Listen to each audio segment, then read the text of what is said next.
Good morning, everyone. I'm not alone. I've got my oldest granddaughter here. One of the oldest. Come say good morning. Say good morning. One of the oldest? What other one are you talking about? Lily. Oh. Yes. Oh. That makes sense.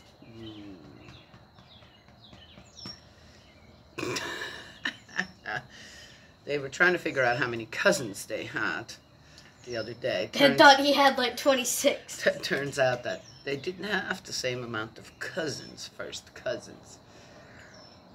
I forgot Jocelyn and Jaden. Those are my second cousins. Those are second cousins, yes. Yep. Mm-hmm. And then Sarah is my first cousin. Oh, Sarah. We did forget Sarah and Paul. Sarah's brother. Paul is Sarah's brother. He's in Korea. Oh. He's been stationed in Korea for... So all of my cousins, let's go.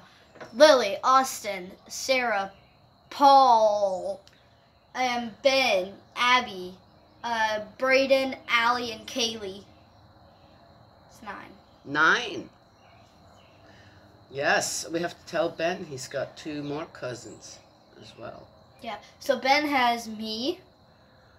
He has Lily and Austin. Wait. You have one more. You have Pete. That's Who's Pete? Pete. Oh gosh, you've got more than that. They're just all a lot older than you guys. No, wait a minute. These are all... No, wait a minute. Pete. Make up your mind. No, they are. Wait a minute. Now I'm getting all confused. See, this is why families should just have certain names. Mother, father, daughter, and son. That's it. No more. No more. Except for aunt and uncle and papa and grandma. Dunzo. Doesn't need any more except for cousins. Well, I tell you what, since Ben's so interested in that. Or second cousins or first cousins. What are those nicknames for? We'll make a little family tree. And we'll put it on the wall and we'll write in everything. Cause and then like half of it is going to be the people that are dead. Goodness gracious. Past the spirit world, we call that. All right, go on. I'm going to do this now. So that's how you push your She'll take second over. Oldest daughter. She has a lot of Grozy in her.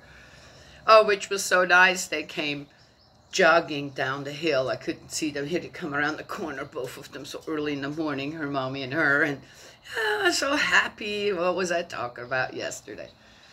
Nice to see happy people so early in the morning. Yeah, that's what one likes. Okay. Then I asked her this morning, I said, do you know God? And she's going, I wouldn't be here if it weren't for God. Obviously. Simple, right? There we go. Yeah, I wasted the first 3 minutes and 30 seconds just talking about us and how awesome it is to just be sarcastic.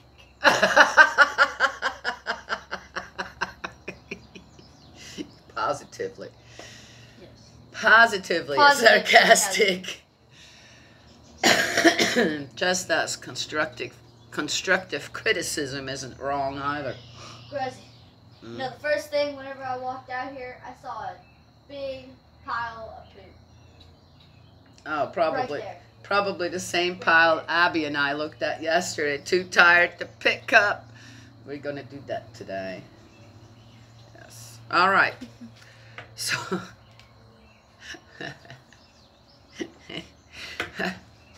That was the fakest laugh I've ever heard in my life. No, it's not fake. I'm just happy. I'm happy you're here. You make life so much more interesting. Yes, your personality just so gorgeous. You put my ear to your glasses and it just went. You got that one curl going back. This is not a curl. It's literally like the biggest knot. Really? Let's see. It's like a knot. No, it's this underneath your curl. It's just there. It's not a knot. It's not a knot actually. It's my mother's hair. I got it from my mother. Yeah, your mother's hair is so curly. Yeah, you got yes, you got both mom and dad in your hair. Like half of my hair is as straight as can be, but then the other half. It's not as straight as can be. It's not as straight as. No, I have clothes. certain parts that are really, really straight, but then I have certain parts that are just. Got it all. She's got it all. How perfect. You have it all. You know, some people, they have straight hair, really straight hair, and they want it curly. And then there are people who have really, really curly hair, and they want it straight. You have both. You don't have to. It's like, depends on what you want to do. You got it both. I think, I forgot this was here. Did you? Yes. It's okay. Yes, just randomly talking to each other on a Thursday morning. Hello, how's your morning been? You guys are getting a good look into it. What goes on here? Yeah, all day I just long did a magic with 4 trick. children. I did a magic trick where She did. I put a glass She got me. full of water and I put a washcloth over it and I put my mouth to the washcloth and I make the water disappear. She took the washcloth off and I said, before I did the magic trick, I said, I bet I can make this water disappear without moving the washcloth. And then she moved the washcloth to see if I made the water disappear.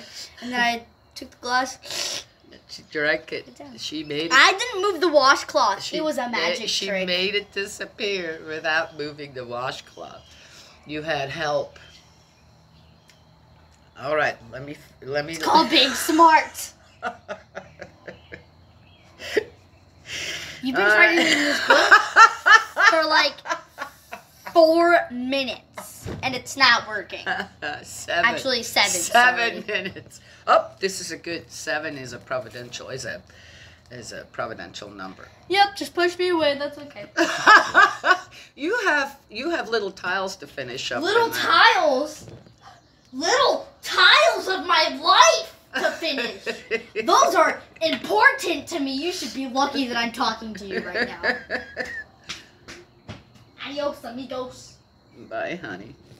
See, I was lucky that she was here for 7 minutes and 30 seconds with all of us because she has work to do and finish up in there so she can take it with her on her trip. Washington.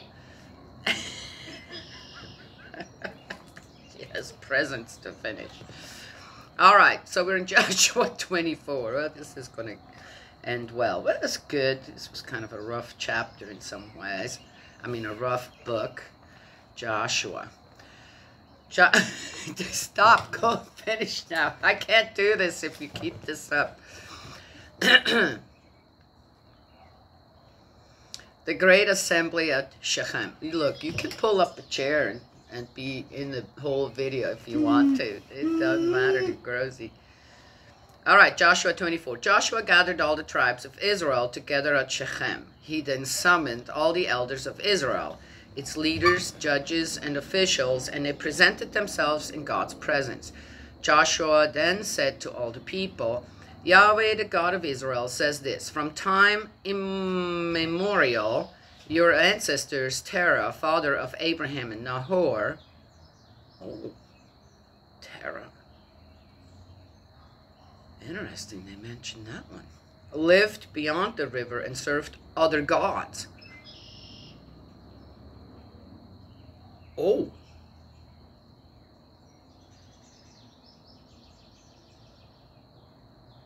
Oh.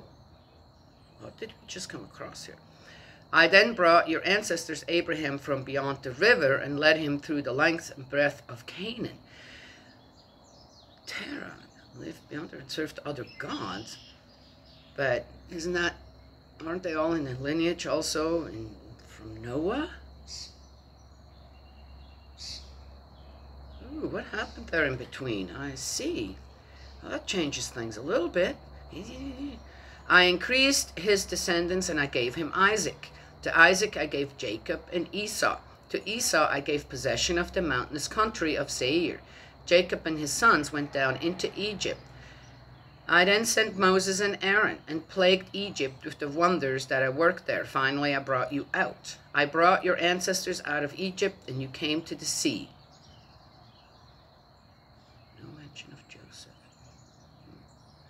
The Egyptians pursued your ancestors with chariots and horsemen to the Sea of Reeds. There's no mention of Joseph, and I wonder why.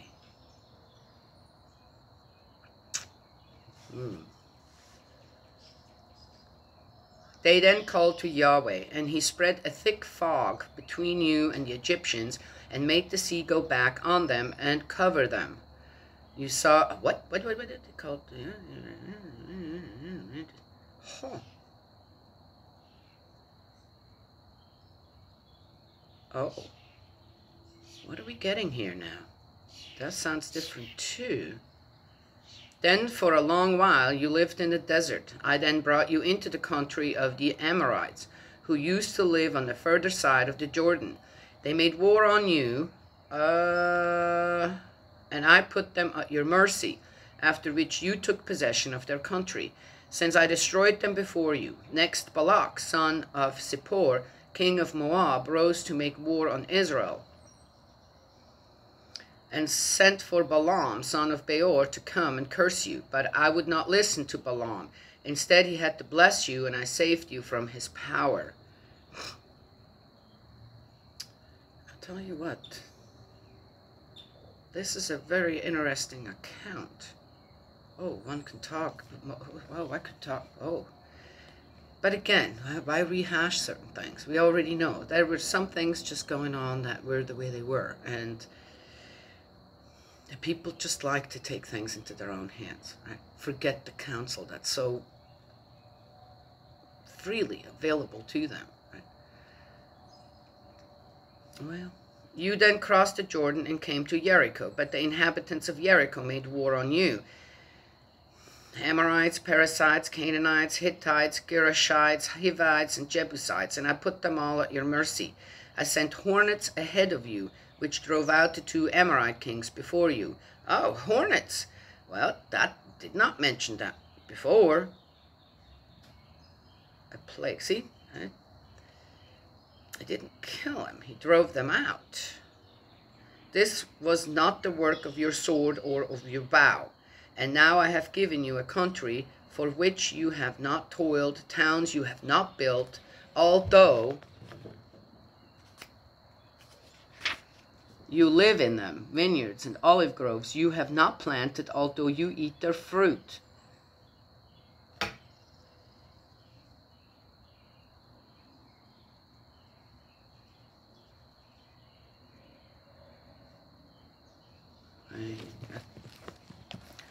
Let's just read. Israel chooses Yahweh. So now fear Yahweh and serve him truly and sincerely. Banish the gods whom your ancestors served beyond the river and in Egypt, and serve Yahweh.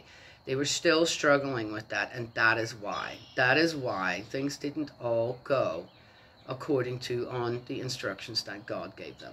And the 10 Commandments. Obviously, they kept breaking them. But if serving Yahweh seems a bad thing to you, today you must make up your minds whom you do mean to serve, whether the gods whom your ancestors served beyond the river, or the gods of the Amorites in whose country you are now living.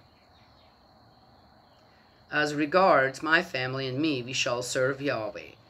So they're being given a choice. Freedom of choice, freedom of will comes into place here in a way for the first time.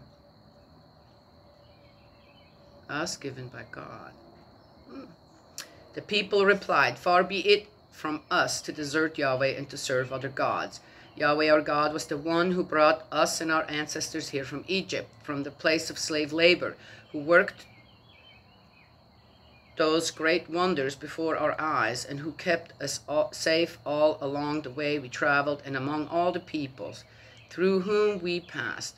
And Yahweh has driven all the nations out for us, including the Amorites, who used to live in the country. We too shall serve Yahweh, for he is our God.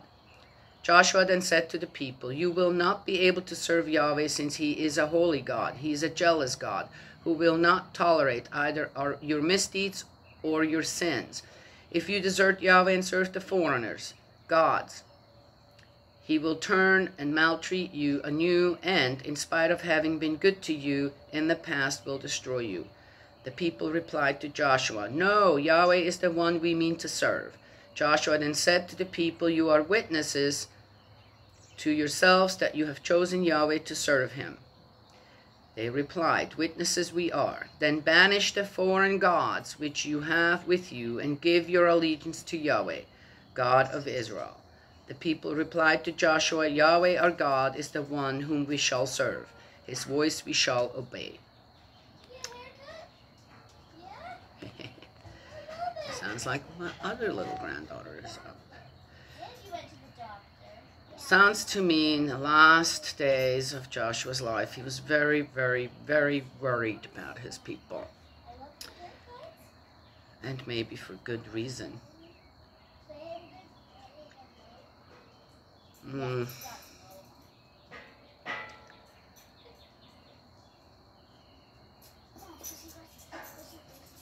The covenant at Shechem. Is that, oh, hook up baby to the line. Baby. Hi, baby. Pull it, you have to pull down the whole thing. Good morning, Abby. You got a haircut. I know, yes. And her hair is so much more full now.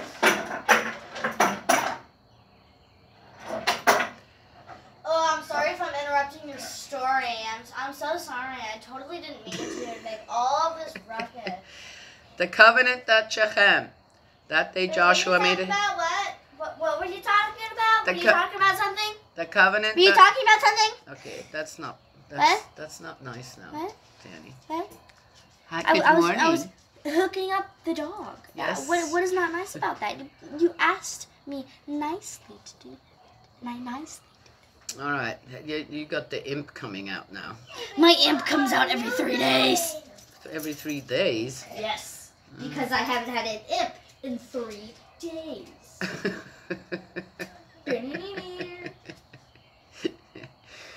That day Joshua made a covenant for the people. He laid down a statute and ordinance for them at Shechem.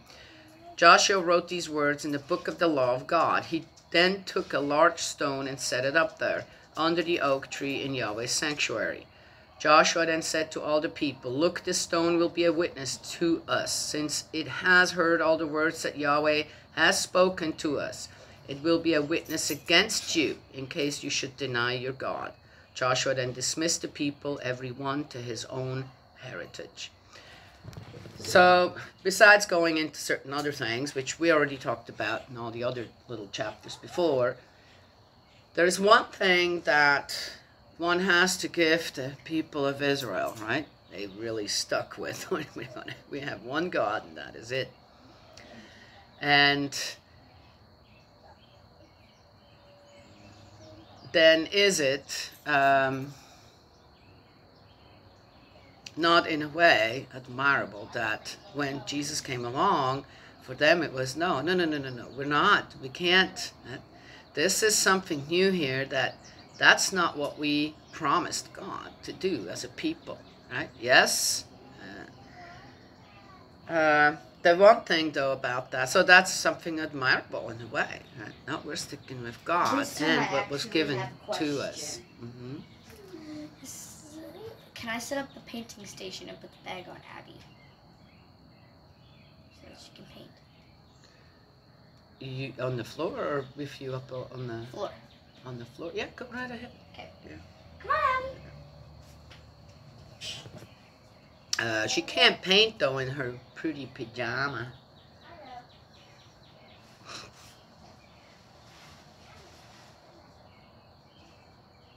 I'll get in trouble.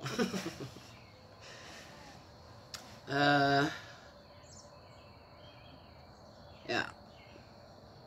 But then here's the other thing, right? That suddenly became really important.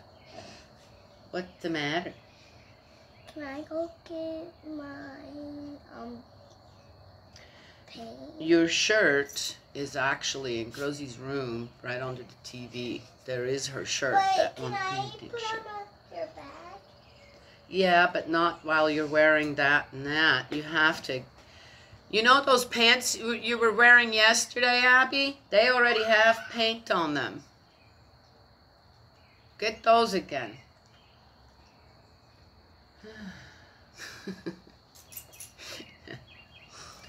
Gotta be You know, we have all these nice clothes. So that's something admirable yet. Right? How many times have they actually not done what God asked them to do? Right? Yes. Why is Joshua still so worried about the people? Has to mention it. Are you going to? And how long have they already been on the road now, right? In the desert? There you go. Where's her pants that you were talking about? Well, if she's not cold, are you cold? Which, because she could just be without it for right now. It's just you and her, and just put that on, and put the other stuff over the garbage bag over top. Okay, so pants or no pants? Well, it's up to her how cold she is. Okay. So. But she can't wear those. I'm telling you, it's gonna get painted. She's. What? How? Okay. I'm not exactly. She has a pair of like purplish pants. Where? Up in her room. I'm sure they're laying on the floor somewhere because she was like wearing them last night. Wait, Abby, don't change it. All right. It is what it is, right? It's the last chapter in Joshua. So, there must be a reason why. Yes, children, descendants are in here a lot today. Yes.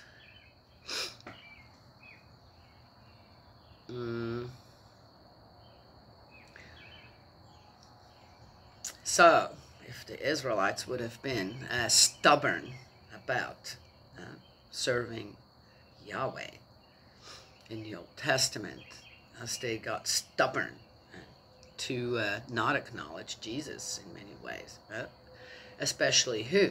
The ones who are listening here to Joshua talking, the priests, the rabbis, the elders, yes.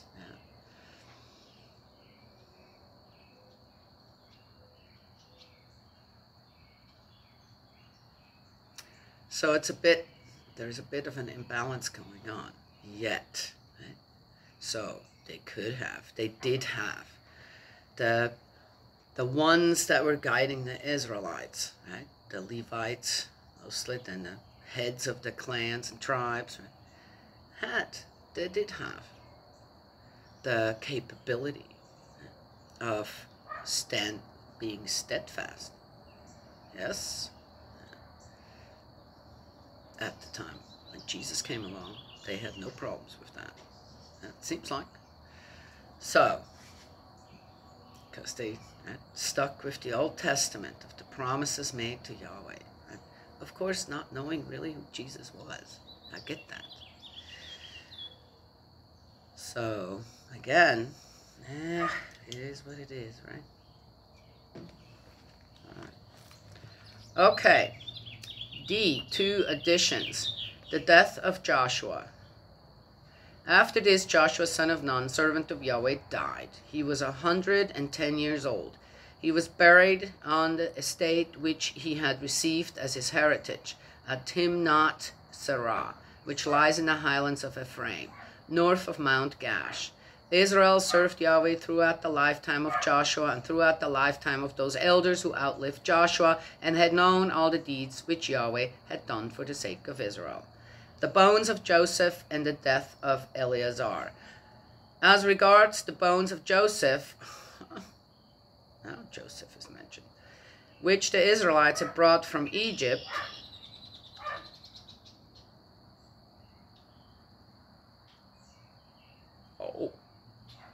these were buried at Shechem in a plot of ground which Jacob had bought for 100 pieces of silver from the sons of Hamor, father of Shechem, and which had become the heritage of the sons of Joseph. Eleazar, son of Aaron, then died and was buried at Gibeah, the town of his son Phinehas, which had been given to him in the highlands of Ephraim. So Joseph died in Egypt, and they brought him along? Okay. Interesting. That's the end of Joshua, everyone. Next is the book of Judges. Okay, then. So,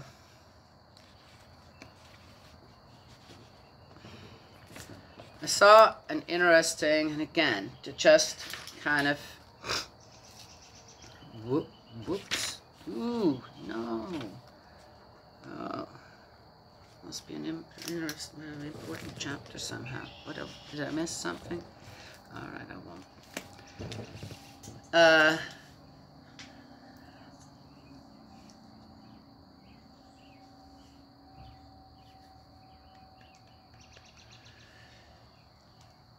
When I moved at 20 years old from Switzerland to the United States, I had many times I came across things where I'd say, I guess that's what a culture shock is. And you wouldn't think, I mean, it's not such a big difference, right? Yes, coming from Switzerland to the United States, yet it was.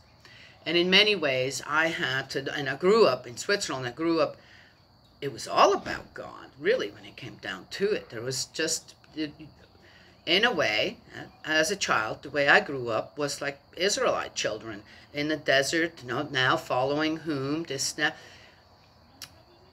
always surrounded by God. With anything in my home, in school, the Sabbath, you go to church every Sunday, and all this other stuff, and constant, it was always.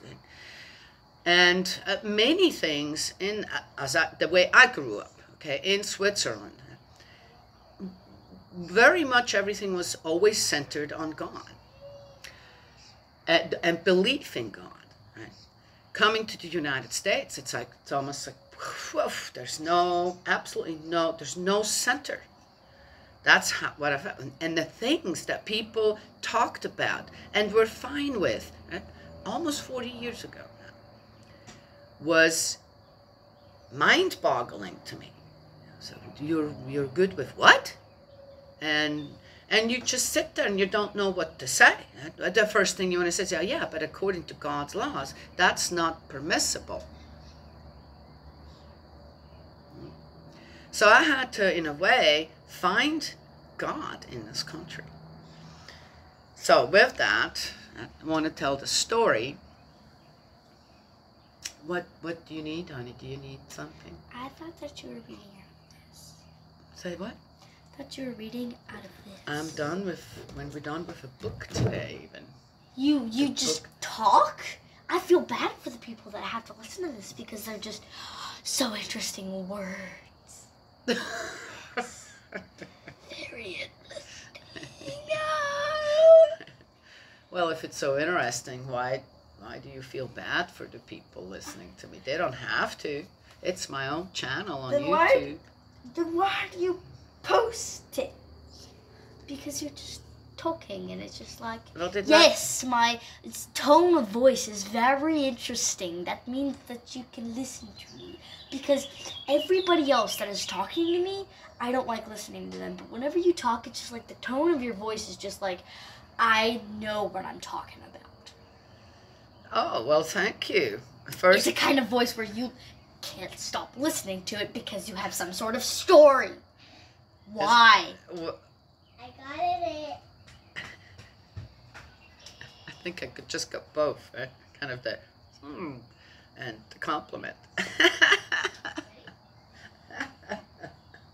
I'm gonna close this door so that Abby doesn't get cold. Oh yeah, go ahead. I like when they take the time to come and talk to me, and they do a lot. And sometimes it is exactly like that, where hey, what are you saying right now, And then you talk through certain things, right? Yes, I like that. It's a right? Yes, it is what it is. Yeah, I'll just go with it. Anywho. Danny gets excited. Can Abby paint on a small canvas? Yes. Yeah. Let her do what she wants. Yeah. Wait, does she still have ones that she needs to finish? No. She always finishes. Well, not always, but she finishes most of hers. Okay. Abby, our little artist here.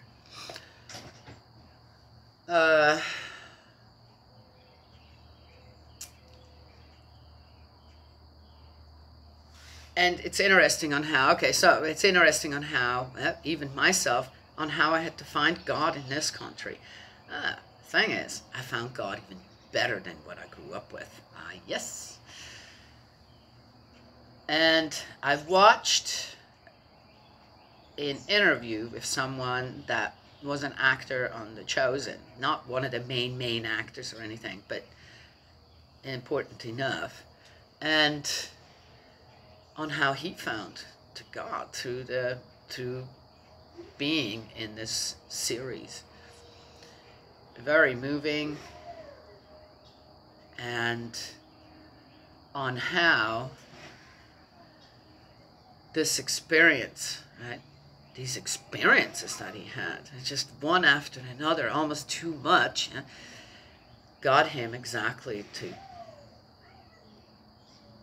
where he needed to be when it came to knowing God. Yes. And finding God. And then restoration also happened in his family. For him, through him, for his family. That just really something. And of course, The Chosen has to do with what? The life of Jesus. And a lot of it, most of it, the life of Jesus.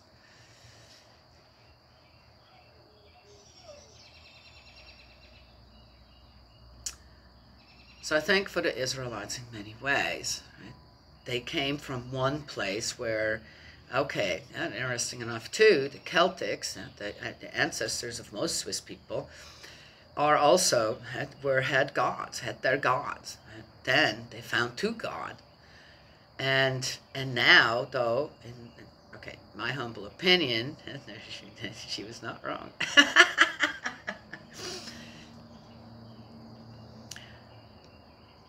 Half the people really found God.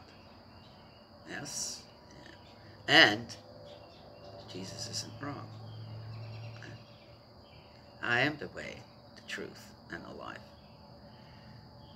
Because when you truly start to understand the path of Jesus, and when you get to the point of, well, I do know God best through our brother Jesus, then one also starts to understand on why Jesus was needed for us to be here. That the Old Testament isn't enough to just follow. That also the Catholic Church, and to just grow up in a country where there is everywhere, God's everywhere, is not enough. Still not enough. That everyone, if willing and searching to know God, who is God, to know God, will be given attention. Yes? Yeah. So there it is. The end of Joshua. So I'm going to start watching The Chosen. I started watching that about a year ago, and it wasn't, I don't know what it was. I kind of got veered off, and then lately I see continuously then I saw this interview. I go, no, I guess I do need to watch that. Or it would be something interesting to watch, right? Yes, especially for me. Okay.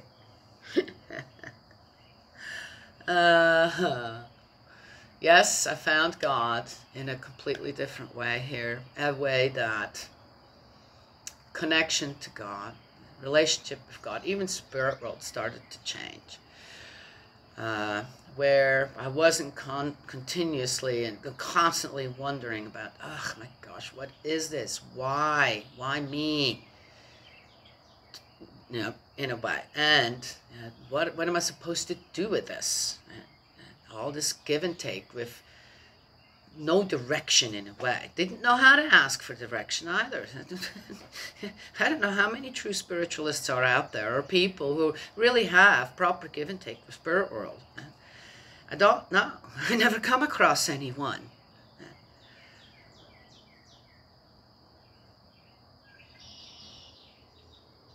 That I could stand 100% behind and say, yes, yes, even if that is definitely one way to teach about spirit world, right? Yes. One way, the way. There is only the way as well, I think. And so, okay, all right. I was not going to give that example, but I will now anyway, because of that interview. That came immediately to my mind when the guy was talking about on how he was praying and suddenly his heart started to awaken and certain other things that would happen. Then someone came out and said, hey, I just prayed for you, you know, that, and for something that in his life really needed some closure and renewal. And the person comes up, another actor comes up and says, I just prayed for you, and this is really going to happen. And it was, what? How did the guy even know? I never talked about this. Okay. When I had my first child here, I really wanted, okay, we need somewhere to be. I want this connection to God with another community, a church or something. And of course, I've said this before. My husband said, well, the only church I'll go to is the Unification Church. I said, all right, let's go. And I ended up going to a 3-day workshop, which was just right based at the church. And oh my gosh, I just sat there and I was just blown away by the teachings. I'm going, yep. I had so many questions answered that I've had for a long time, even as a child. And I knew I was in the right place. Then at the end, they're saying, at the end of the 3-day workshop, which supposedly is rare that they did that, and why hide things? I don't get that when people hide things. This is already, thank God they didn't. Because I'd have gone, okay, something's wrong here.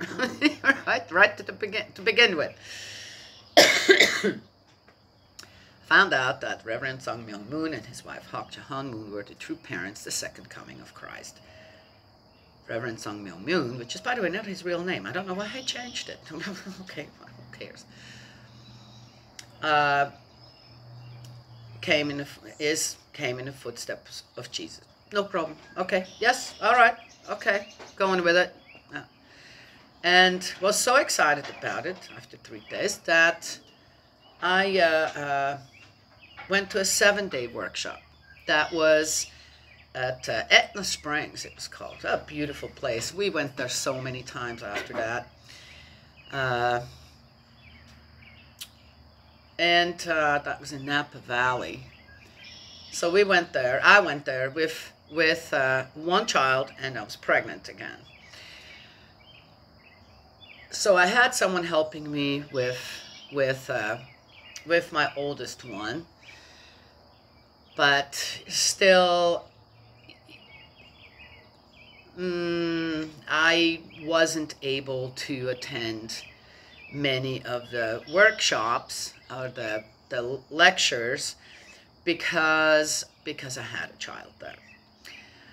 And even though I had some help with her, that she was watched, yeah, first time mom, she was no more than 1.5 years old. And yeah, one should be able to trust the people. Well, it was one of those things, okay? So I missed a lot of the lectures and still enjoyed my time there, but I felt a bit alone, yes. And of course, I was the only one there, already had a child, was pregnant again. So it's as if it was a bit disappointing, yes, okay, a little bit. But that stuff like that doesn't stop me. I knew I was there. And while my oldest one was taking a nap in the room, I was in the room, and I started to pray. And there was one thing I always felt that in my beliefs or in what I experienced and how I experienced spirit world and God in a way, and my relationship I kind of had with Jesus was really different than anyone else, and I felt alone, often alone with in the way that I believed, right? And all that. And so, you need something? No. And so I started to pray. And it was again this just darkness in a way while I was praying. I thought, what about spirit? Well, it's just different. I don't know how to explain it. That you know, all that give and take that one has with parts of spirit world, but that you don't know where to place. So you're still on your own, right? Yes? Okay. Oh, so for most of my life until up to then, I lived my life, or I got the warnings. Don't go there. Don't do this. Right? Yes? Beware of. A lot of that was going on. Then the other thing is because my spiritual senses were so open, I was connected to other people in a way, as I said, in a big crowd, the noise and all the words, the thoughts often from the people that were just, and the energy, it was so high that it was, I was like, everybody just, I gotta go, right? I can't stay here. Yes, that's how it often was for me. The overwhelming, everything was just overwhelming when it came to being around people. And that's one reason I started to read, I guess, right? early on. And always my nose was in a book, to keep everything else at bay. And it worked, right? Yes. And so here I'm praying, and I'm really, and it was all just darkness. Yes, it's like in my mind's eye. There was nothing there. It was just this void. Okay, there's just this void. And I really prayed. I prayed. I know I'm here for a reason. And I'm really trying. It's just a bit difficult to again, kind of stand all on your own. Because there were people there to snap, but yet I knew I was by myself. And I suddenly saw in my mind's eye, it was like what's it called in English? A band that was just moving, right? Where you could imagine where you put some products on or whatever, and they move, right? From one station to the next. I saw that, and there was nothing on it, but I knew that's what it was. That's what it looked like. And then suddenly, here I'm praying. Gracie, I'm going out of my comfort zone, and I'm doing it like Abby. I'm going to paint a picture just like Abby's. Okay. Out of her comfort zone. All right. There you go. And suddenly, let's see, my hand on this band, suddenly, there was True Father. And then there was True Mother. And they were sitting on that band, facing me, in their Korean attire. And they moved all the way through my vision to the other side and back out while I was praying. And it was like, oh, I broke down in tears. It was the first time in a way, with everything that I experienced, right? That you could, as a child, you go and share things like this, and it's like, then you grow older, and all people look at you is like you're crazy or something, right? And then on top of that, I was so confused myself in many ways, right? Yes, when it came to all that. And that was like the first time I felt that I'm not alone. I'm not alone. I'm being given direction now. I'm being given direction on how to work, deal with and work with spirit world. And then find my place. Like she says, Rosie, you talk and you just, in your voice and blah, blah, blah, I feel bad for the people listening to it. I know. But the thing is, for me, for myself, I found my place. Then after that, I kept learning. I kept learning and serving God, yes, spirit world, Jesus, true parents, kept serving in my way, right? Yes, in my way. And learned more and more and more. And then started to teach my way again. This is obviously my way of teaching. Yes? Yeah. My way. It's God's way. Done. I just kind of go with, okay, this is what the people need to hear. I just do it in my way. So there, that interview with this actor from Chosen, on how he suddenly found out of this darkness, and now just has this, is starting this unbelievable journey with God, Jesus. It's beautiful. I loved it. Yes. So here it is. Well,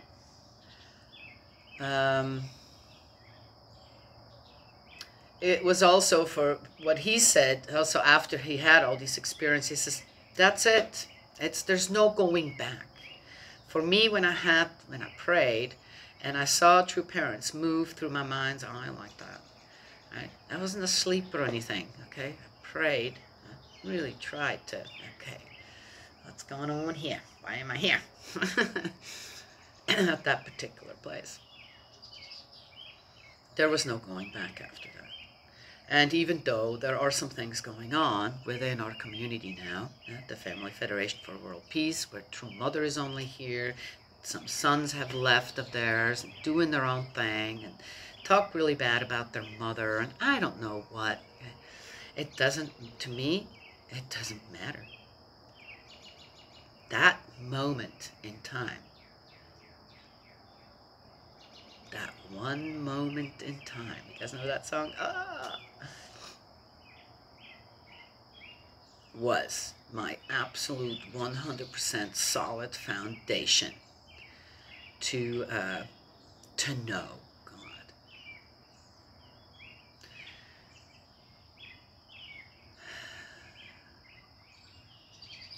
And I just grew and grew and grew with that. Through it all, didn't matter what happened.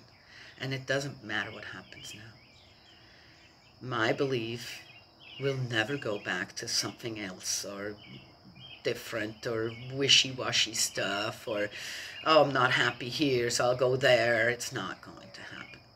There is God, my heavenly parents. There's Jesus, my brother, in spirit. Yes. Oh, interesting. The two boys that are not related. It's like, well, we're brothers. Well, we're brothers. We're not related, but we're brothers anyway. And I said, yeah, you are. I said, you come from God. Yeah. Your spirit father is who? And they went, yeah. They looked at each other, yeah.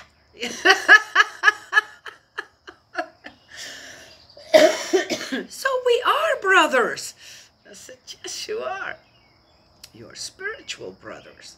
100%. They were just elated over that. I mean, it was just like, woo! Jesus, my spiritual brother and true parents. Done.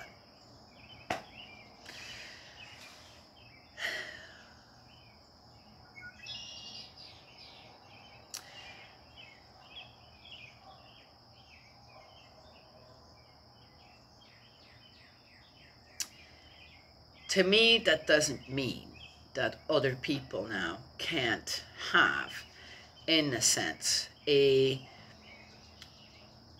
different, they start out on a different point. I may have started out here, they started out there, but somewhere we are going to meet in our faith, in our foundations, right? In the strength that we have as spiritual brothers and sisters, right? In the belief, the connection to the one source. There's only one. Done. My granddaughter says, how do you know God? I wouldn't be here without God. That was her. She didn't even have to think. Threw her arms out. Wouldn't be here without God. It's true. None of us would be here without God. The ultimate parents, heavenly parents. We wouldn't be here. Done. So some people's paths are different, start out different, but with the same conviction. Absolute same conviction. And what we're doing, what we start then, is start to move towards what? That one source. Done. Yeah, there you go. So, that's it. That's all I have to share. Ugh, what a morning. Yes, yeah. With the children's input, this, that, right? Yes. My granddaughter telling me I'm full of it. But the compliment was in there somewhere, right? Yeah.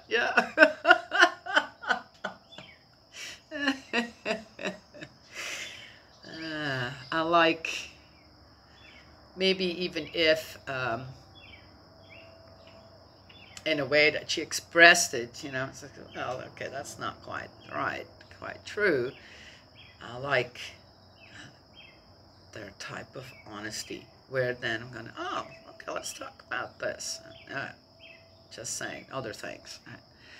When one really listens to children, you'll find out what they already heard or experienced that they're a little bit in conflict with, maybe, in a way, right? Yes?